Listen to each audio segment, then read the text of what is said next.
사도행전 2장에 보니까 오순절 성령 강림 사건이 나오는데, 이 사건은 새로운 시대의 도래를 보여주는 아주 중요한 사건이라고 볼 수가 있습니다. 하나님 구속사의 획기적인 사건으로 구약과 신약을 나누는 분기점이 되기도 하는 것입니다. 이 오순절에 누가 오십니까? 바로 성령님이 오십니다. 오순절에 성령이 강림하신 거죠. 물론 성령님은 삼위일체 하나님이시기 때문에 이미 존재하고 계셨고 사역을 하고 계셨지만, 하나님의 구속 역사 속에서 이제 성령님이 본격적이고 공식적인 시대를 열어 가시는 거죠. 요즘 정치계에서 대통령 되고 싶은 사람들이 출사표를 던지지 않습니까? 그래서 공식적으로 이제 국민들 앞에 서는 것처럼 성령님도 이미 계시고 역사하셨지만 본격적으로 이 세상에 오심을 알리시는 것입니다. 예수님이 부활하셔서 제자들과 함께 40일 계시다가 승천하시면서 제자들에게 무엇을 부탁하십니까? 예루살렘을 떠나지 말고 내게 들은 바 아버지께서 약속하신 것을 기다리라. 그래서 아버지가 약속한 것을 기다리라고 그랬는데 바로 성령님을 의미하는 거죠. 예수님께서 떠나가시면서 성령님을 보내신다고 약속하셨고 성령님이 오순절에 임하게 된 것입니다. 자, 맥주 감사 주일로 오늘 지키는데 왜 이 맥주 감사 주일날 이 설교를 하는가? 여러분, 맥주절이지만 또 오순절이기도 하는 거죠. 그래서 이 오순절은 성령께서 이 땅에 강림하신 날이고 신약교회가 처음 탄생한 날, 그러니까 얼마나 중요하고 의미가 깊은 날인지 몰라요. 자, 우리들은 맥주감사절을 맞이하면서 그동안은 한 해 동안 지켜주시고 주신 열매들에 대해서 감사를 했는데, 사실 맥주절은 오순절이기 때문에 이날 성령님이 강림하셔가지고 새로운 시대를 열었는데, 사실 그런 부분들에 대해서는 그동안 많이 생각을 못했던 것 같아요. 그래서 이번에는 맥주감사절을 맞이하면서 하나님 앞에 감사하고 성령 강림을 통해서 일어난 역사들을 살펴보려고 하는 것입니다. 부활하신 주님은 이 세상에서 그냥 떠나지 않으셨어요. 분명 말씀하시기를 세상 끝날까지 너희와 함께하겠다. 그래서 약속하셨기 때문에 성령님을 보내주신 거죠. 여러분, 이 성령님이 무슨 일을 하시는 것일까요? 우리들의 구원을 적용시키시고 영원토록 인도하시는 일을 하시는 거예요. 우리가 여러분 예수 그리스도를 주로 시인하는 것도 고린도전서 12장 3절에 보면 누구든지 성령이 아니고서는 주라고 시인할 수가 없다라고 말씀하고 있거든요. 그러니까 우리가 신앙의 고백을 하는 거, 예수님을 주님이라고 고백하는 것은 성령께서 마음을 열으셔야 된다는 거예요. 우리는 여러분 신학적으로 볼 때 이미 죄로 인해서 죽은 거예요. 그러니까 죽은 사람은 아무 반응을 못 하잖아요. 그러니까 성령님께서 그 마음을 열어주셔야, 또 고백하게 하시고 믿게 해야 우리가 믿을 수가 있는 거죠. 그래서 이 성령님의 역할은요, 우리가 믿고 깨달아질 수 있도록, 회개하고 돌이키도록, 우리가 믿음의 길 위에 잘 서서 가도록 계속해서 믿음의 길을 가고 영원토록 우리를 보호하셔서 하나님의 구원의 길까지 인도하시는 분이 바로 성령님이시라는 거예요. 그래서 이 하나님의 구속사를 이루어 가시는데 성령님께서 이제 최종적으로 이루시고 적용시키는 일을 하신다는 거죠. 여러분, 세계에서 최고로 높은 험난한 에베레스트 산, 이런 산에 올라가기 위해서는 아무리 전문 산악인들이 준비가 되어 있어도 그들의 힘만으로는 올라갈 수가 없는 거예요. 누가 필요해요? 셀파, 그 지역에 사는 사람들, 기후를 누구보다도 잘 알고 지리를 잘 아는 사람이 앞장서서 안내하고 지도를 해 주어야, 그래야 산악인들이 최고 높은 산도 정복할 수가 있는 거죠. 그와 마찬가지로 여러분, 성령님이 역사하시고 돕지 아니하시면 우리의 구원은 이루어질 수가 없다는 거예요. 그래서 여러분, 우리의 신앙생활은 누구에게 달려있는가? 바로 성령 하나님에게 달려있다는 거죠. 내가 신앙생활이라는 것이 얼마나 열심을 갖고 안간힘을 다하느냐, 여기에 달려있는 것이 아니고 성령님께 붙잡힌 바 되어지고 어떻게 성령님의 이끄심을 따라가느냐에 달려있다는 거예요. 여러분, 이 사도행전을 성령행전이라고 그러잖아요. 사도들이 복음을 전하고 교회가 세워지면서 여러 가지 귀한 사역들이 펼쳐졌지만 그 배후에서 역사하시고 인도하시는 분이 성령님이시기 때문에 그 사건과 모든 상황들의 주인이 성령님이시기 때문에 성령 행전이라는 말을 우리가 사용하기도 한다는 거예요. 그래서 오늘 이 본문도 보니까 성령님이 오신 오순절 사건을 기록하고 있는데, 이 성령 강림의 사건을 통해서 다시 한번 이 성령의 오심이 우리에게 무슨 의미를 주고 우리가 앞으로 성령님으로 살아가기 위해서는 어떻게 해야 되는지에 대해서 생각해 보려고 합니다. 여러분, 성령님이 언제 임하셨다고요? 오순절날 임하셨어요. 자, 이스라엘에는 여러분 3대 중요한 절기가 있습니다. 제가 여러분들에게 3대 절기가 무엇입니까? 라고 물어보지는 않으려고 해요. 왜냐하면 3대 절기를 기억을 못하는 분들도 계시기 때문에 그렇다는 거죠. 우리가 3대 절기는 기억을 해야 돼요. 첫째, 유월절. 두 번째, 맥추절. 이것을 오순절이라고도 하죠. 그리고 세 번째, 초막절, 장막절. 이렇게 사용을 하고 있는 것이죠. 그래서 여러분, 이 오순절은요, 유월절을 보내고 첫 번째 안식일 다음 날, 이 날이 어떤 날이에요? 바로 예수님께서 부활하신 날. 그래서 첫 안식일 다음 날을 초실절이라고 그래요. 그 초실절 때부터 50일을 계산해 가지고 50일째 되는 날이 오순절이에요. 그래서 오순절에 성령이 임하셨어요. 그렇다면 왜 많은 절기 중에서 성령님께서 오순절에 임하셨을까? 여러분, 6월절에는요 누룩이 없는 그런 빵을 먹었거든요. 그런데 오순절이 되면 누룩이 들어가는 유교병을 먹는 거예요. 그러니까 6월절은 여러분 출애굽을 하면서 그때는 그 고통의 시간이죠. 비상식이기 때문에 누룩을 넣어가지고 정상적인 빵을 만들 수가 없는 거죠. 그런데 50일이 지난 오순절에는 누룩을 넣어서 이제는 정상적인 삶으로 복귀가 된다, 이런 의미를 가지고 있어요. 그리고 밀 농사가 마무리되어지고 보리 농사가 시작되면서 첫 열매를 드리는 거죠. 그리고 그때는 여름 과실 같은 것을 준비하는 새로운 시작을 의미하는 절기이기 때문에 이 오순절은 새로운 시작을 준비하는 절기다, 이런 의미를 가지고 있거든요. 그래서 성령님이 그때 오신 거예요. 예수님께서 구속 사역이 종결이 되고 성령님이 오심으로 이제부터는 성령님이 주관하시고 이끄시는 그런 새로운 시대가 펼쳐지게 된 거죠. 스미튼이라는 학자는 오순절 성령 강림을 성육신과 구속의 뒤를 이은 가장 위대한 사건이라고 불렀어요. 그러니까 하나님 나라의 새로운 역사 질서가 새롭게 이 오순절을 통해서 시작이 되었다는 거죠. 자, 오늘 말씀에 오순절이 이름에 그랬는데, 이름에라는 말은 가득 채우다는 말이에요. 그러니까 그날이 단순히 되었다는 말이 아니고 그날로 채워져 갔다. 여러분, 성령님이 오신 것은 갑자기 오신 것이 아니죠.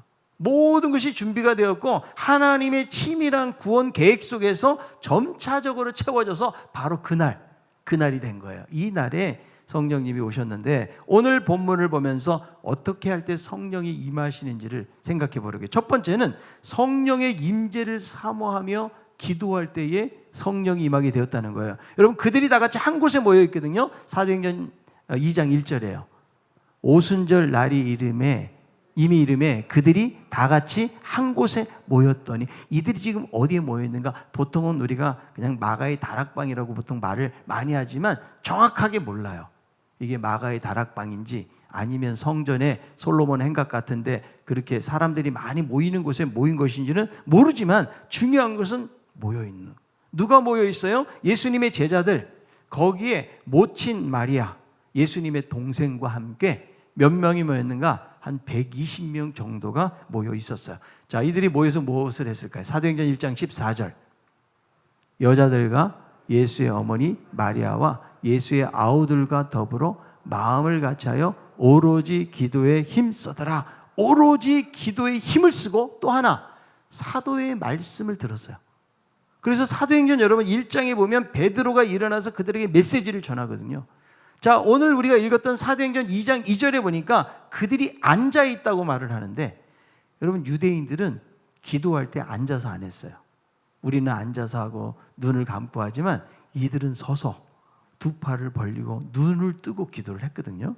그런데 지금 서 있다고 말하지도 않고 엎드려 있다는 말도 사용하지 않아요. 앉아서 무엇 하고 있을까요? 하나님의 말씀을 듣는 거예요. 그리고 그 약속을 기다리면서 기도하고 있는 것이죠. 그래서 이 무리가 지금 말씀을 듣고 기도하는 시간이 얼마 정도 되었을까? 자, 예수님이 부활하신 이후에 오순절이 되기까지 50일 걸리거든요. 근데 예수님이 40일 동안 이 땅에 계시다가 승천하셨기 때문에 오순절이 될 때까지는 며칠이 남아요? 한 10일 정도가 남는 거예요. 그래서 이 10일 정도 열심히 말씀과 기도에 힘을 쓰면서 기다리고 있는 것이죠. 무엇을 기다려요? 아버지가 약속하신 것. 자, 누가복음 24장 49절. 볼지어다 내가 내 아버지께서 약속하신 것을 너에게 보내리니 너희는 위로부터 능력으로 입혀질 때까지 이 성에 머물라 하시니라. 그래서 여러분 120명의 성도들이 아버지가 약속하신 것 성령을 사모하면서 기다리고 있는 거예요. 여러분 누구에게 성령이 임했어요? 아버지의 약속을 기다리면서 오직 말씀과 기도 가운데서 간절하게 사모할 때. 여러분 우리 가운데 성령이 임하기를 원하십니까? 그렇다면 말씀을 들어야 돼요. 여러분 성령님은 그냥 역사하시는 분이 아니고 말씀을 통해 역사하시는 분이에요. 사도행전 10장 44절. 베드로가 이 말을 할 때에 성령이 말씀 듣는 모든 사람에게 내려오시니. 뭐하는? 말씀을 듣는. 말씀을 들을 때에 여러분 성령이 임하신다고 말씀하고 있거든요. 또 하나 사도행전 5장 32절. 우리는 이 일의 증인이요 하나님이 자기에게 순종하는 사람들에게 주신 성령도 그러하니라 하더라. 누구에게 성령을 주신다고요? 순종하는 자에게 주신다. 그러니까 여러분 아버지가 약속하신 것을 너희들이 받을 때까지 이 성에 머물러 있으라고 그랬거든요. 그 약속의 말씀에 순종하면서 이들이 말씀을 듣고 기도하고 있을 때에 이들 가운데 성령이 임하게 되었다는 거예요. 한국교회 여러분 처음으로 부흥의 불길을 일으켰던 1907년도에 장대현 교회 사건, 대단히 우리 한국교회에서는 유명한 사건인데요. 길선주 목사님이 부흥회를 인도하셨는데 그 당시 부흥의 상황을 그 아들 길진경 목사님이 쓴 책 영계 길선주라는 책에 다음과 같이 기록되어 있어요. 둘째 날 집회는 초만원이었다. 길선주 목사님은 이상한 기빈과 개이한 주인이라는 제목으로 설교를 하셨다. 이 설교 내용이 성령님이 오셔서 마음에 들어가기를 기다리고 있지만 마음의 주인들이 문을 열지 않는다는 그런 내용이었어요. 이 설교를 하는데 중간쯤 진행됐을 때 청중 가운데서 아이고 하는 소리가 터져 나왔어요. 이 사람은 걷잡을 수 없이 눈물을 흘리면서 어쩔 줄 몰라 하면서 나 같은 죄인이 살 수 있습니까? 하더니 그 자리에서 거꾸러져 버린 것입니다. 길선주 목사님은 설교를 계속했고 여기저기서 가슴을 치면서 아이고 하고 외치는 사람들의 수요가 늘어나기 시작한 거예요. 그러니까 하나님의 말씀을 들을 때에 이들이 간절한 마음으로 사모할 때에 성령이 임하시고 여기저기서 회개의 역사가 일어나게 된 거예요. 여러분 성령이 임할 때에 영혼의 변화가 일어나는 거예요. 토저는 말하기를 종교는 사람의 삶을 개혁할 수 있지만 영혼을 변화시킬 수는 없습니다. 오직 성령님만이 우리의 영혼을 변화시킬 수가 있습니다. 오순절에 120명이 함께 모여서 간절한 마음으로 말씀을 듣고 기도할 때에 예배할 때 성령님이 찾아오신 거예요. 물론 여러분 오늘날은 오순절과 같은 동일한 사건은 일어나지 않아요. 이미 성령님이 오셨기 때문에. 그래서 이 오순절 성령 사건은 단회적이지만 그러나 성령의 지속적인 역사는 계속되기 때문에 우리들도 늘 성령을 사모하면서 성령의 능력이 임하기를 기다리면서 나아가야 된다는 거예요. 여러분 말씀과 기도를 멀리하고 예배를 멀리하잖아요. 성령님을 경험할 수가 없어요. 하나님의 역사를 기다리는 데는 시간이 필요해요. 지금 120명의 성도들이 오로지 한 10여일 동안 말씀과 기도에 힘을 썼다고 그랬잖아요. 그 기다림의 시간들 속에서 성령님이 찾아오신 거죠. 요한 웨슬레가 페터레인이라는 곳에서 철야기도 하다가 다시 한번 성령을 체험하게 됩니다. 1739년 1월 1일자 웨슬레 일기예요. 미스터 홀, 킨친, 잉함, 휘필드, 허친스 그리고 나의 동생 찰스와 함께 60여 명과 함께 페터레인 애찬회에 참석하였다. 끊임없이 기도하기를 새벽 3시까지 계속하였다. 그때 하나님의 능력이 우리에게 강하게 임하였다. 많은 사람들이 놀라운 기쁨으로 소리쳤다. 많은 사람들이 땅에 엎드려졌다. 전능하신 하나님의 현존의 경외와 놀라움으로 사로잡힌 우리는 한 목소리로 외쳤다. 오 하나님, 우리는 당신을 찬양합니다. 오 당신은 우리의 주님이십니다. 제가 1988년도에 군대에서 제대를 했어요. 저는 그때 어떻게 불렸는가 하면 88 꿈나무라고 그랬어요. 그래서 제대를 하고 그 해에 9월 달에 사당동에 있는 그 학교 앞에 있는 작은 개척교회, 거기서부터 제가 교육전사를 시작을 했어요.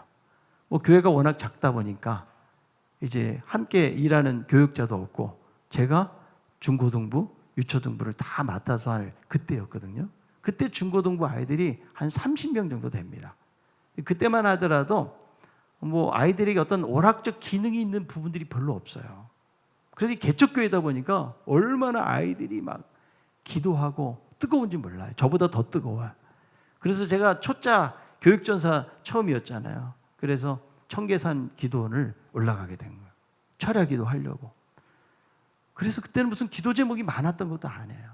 그래서 함께 기도를 하는데 얼마나 뜨겁게 기도를 하는지 그냥 눈물바다가 되고 소리를 지르면서 회개를 하면서 5시간을 10시부터 새벽 3시까지 기도를 하는데도 그냥 잠깐 눈 감았다가 뜬 것 같은 거예요. 그래서 저는 하도 피곤해가지고 이제 그만하려고 기도를 그만하려고 그랬더니 애들이 계속 하자는 거예요. 그래서 제 마음속에 자 그렇다면 우리가 한번 성령님의 임재를 좀 구하면서 기도하자. 그래서 간절하게 기도하는데 12명의 아이들이 올라가서 8명이 막 방언이 터지고 중학교 1학년짜리도 막 방언이 막 나오는 거예요.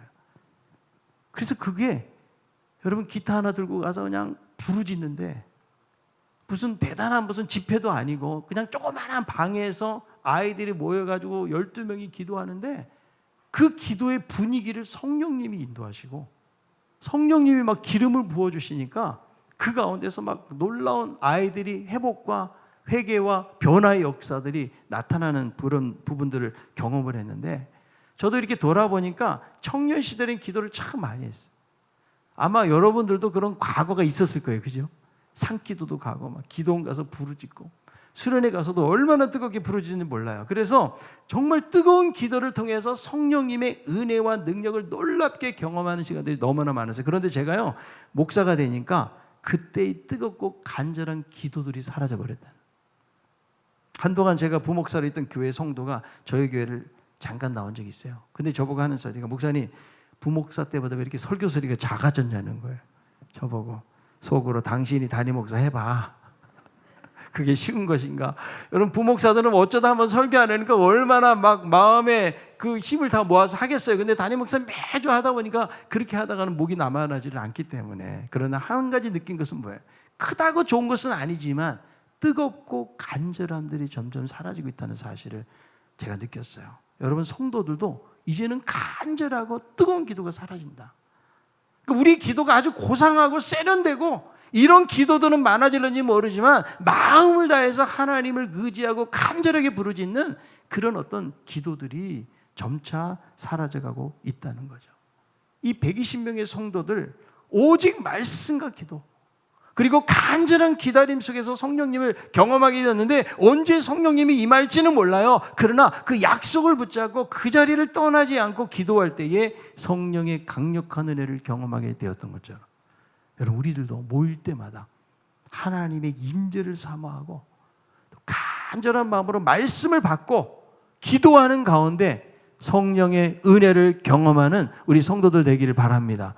두 번째로는 약속대로 여러분 이렇게 기도했을 때 성도들은 모두가 성령의 충만함을 받게 된 거예요. 그래서 이 성령의 강림은 우연하게 이루어진 일이 아닙니다. 이미 구약에 예언되어졌고 하나님이 약속하신 것이 성취가 된 거예요. 이 성령이 구약에서는 왕, 제사장, 선지자 이런 특별한 사람들에게 제한적으로 임한 거죠.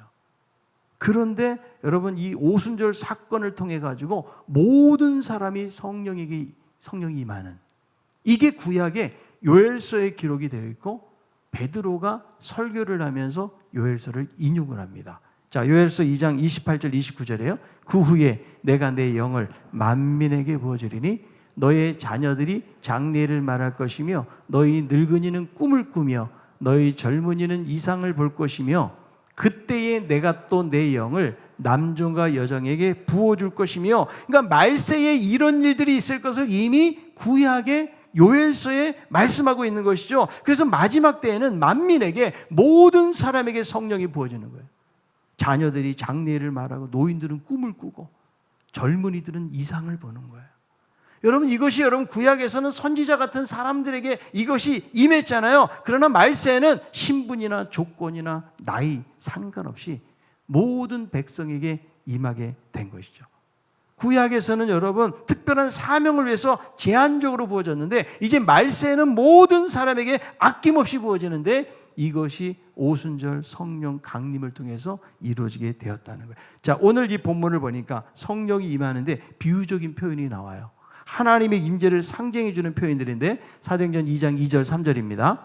호련히 하늘로부터 급하고 강한 바람 같은 소리가 있어 그들이 앉은 온 집에 가득하며 마치 불의 혀처럼 갈라지는 것들이 그들에게 보여 각 사람 위에 하나씩 임하여 있더니, 먼저는 여러분 어떻게 임해요? 급하고 강한 바람 같은 소리로 성령이 임함을 표현하는데, 여러분 히브리어나 헬라어에는 영을 의미하는 단어가 바람, 숨결을 의미하는 단어로 표현이 되거든요.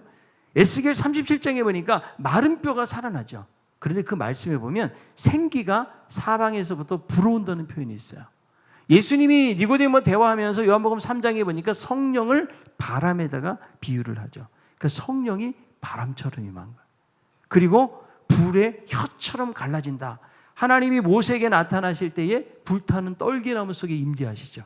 세례 요한이 예수님은 성령과 불로 세례를 베푸신다고 말씀했는데, 불은 구약의 여러 곳에서 하나님의 임재를 표현해 주는 그런 소재로 사용이 된 것인데, 지금 성령님이 오순절날 이런 모습으로 임하신 거예요.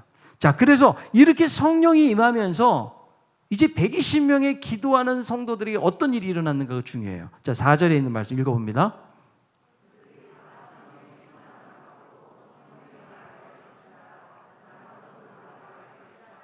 자, 여기에 보니까 그들이 다, 저는 이게 참 중요하다고 생각해요. 거기에 모인 사람 한 사람도 빠짐없이 하나님의 약속을 기다리는 사람들에게 예외 없이 모든 백성에게 부어진다는 말씀대로 성령의 충만함이 있다는 거예요. 여러분, 시내산에서의 불은 한 장소에 임했지만 오순절의 성령의 불은 각 사람 모두에게 임한다.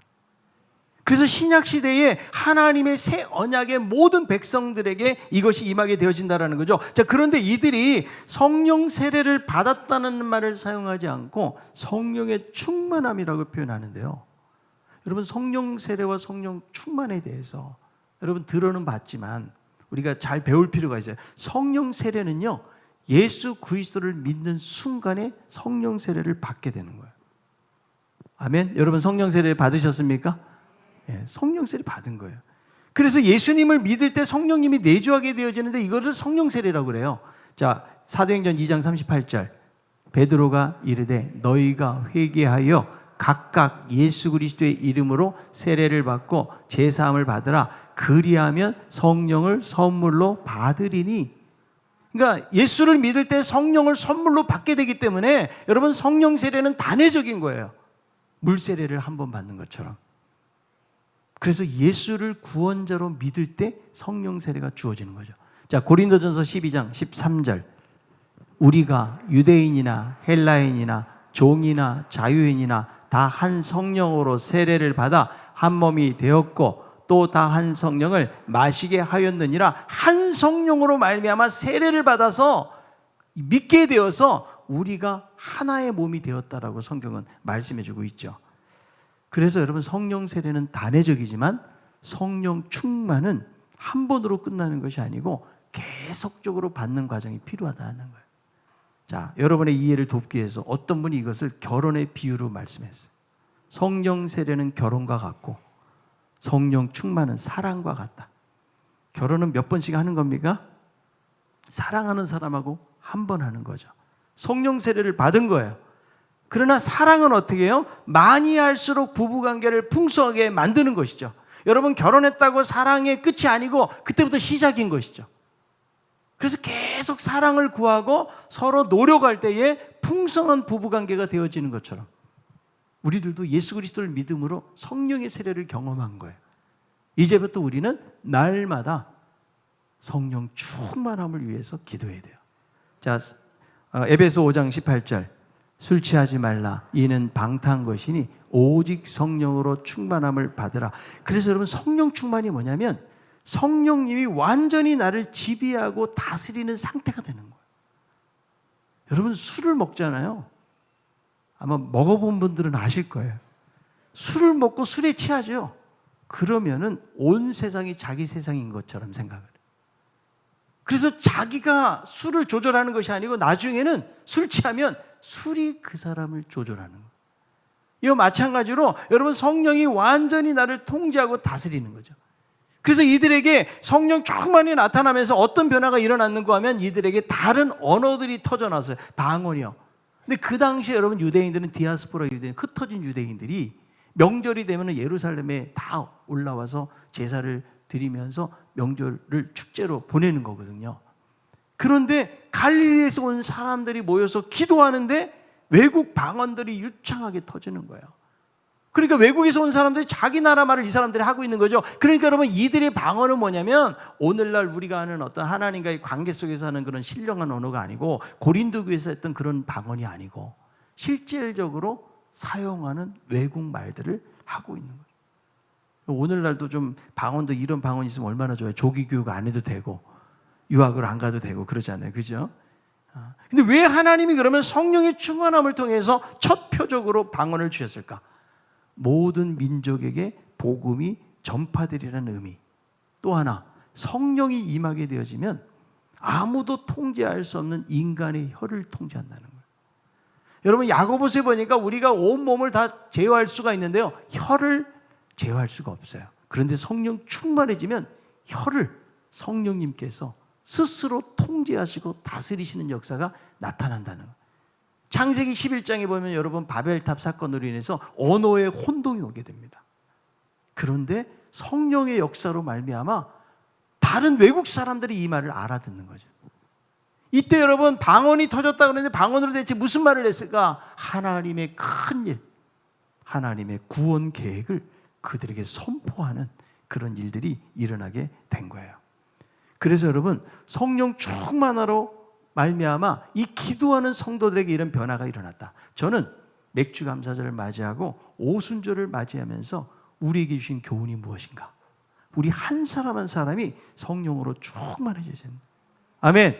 여러분, 이 120명 중에 한 사람도 빠짐없이 각 사람에게 성령이 임하여졌던 것처럼 오늘 여러분 예배를 드리고 말씀을 듣는 여러분 모두에게 한 사람도 빠짐없이 성령의 충만한 역사가 있기를 바랍니다. 여러분, 성령 충만에 우리 삶의 변화가 생겨요. 제자들을 보세요. 예수님을 3년 동안 따라다니면서 제자 훈련 받았거든요. 베드로는 주는 그리스도시요 살아계신 하나님의 아들이라고 말했어요. 그런데 예수님을 3번씩 부인하고 제자들도 두려움에 도망가요. 아니 여러분, 제자들이 예수님의 기적을 한두 번 보느냐고요.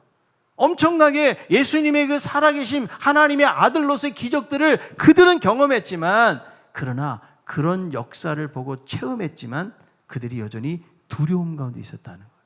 그런데 이들이 성령 충만해지니까 두려움이 사라지고 담대해졌어요. 예수님을 3번씩 부인했던 베드로가 말씀을 증거하는데 하루에 3,000명이 변화되어지는 놀라운 역사가 일어나게 되었다는 거예요. 여러분, 성령 충만함을 입어야 달라지게 되는 거예요. 레너드 스위트라는 영성학자가 국민일보에 쓴 칼럼이 있어요. 성령의 바람을 타는 교회. 나무가 바람을 일으키는 것이 아니고 바람이 나무를 움직인다. 바람 부는 날 우리가 밖을 보면 나무가 움직입니다. 보이는 것은 나무입니다.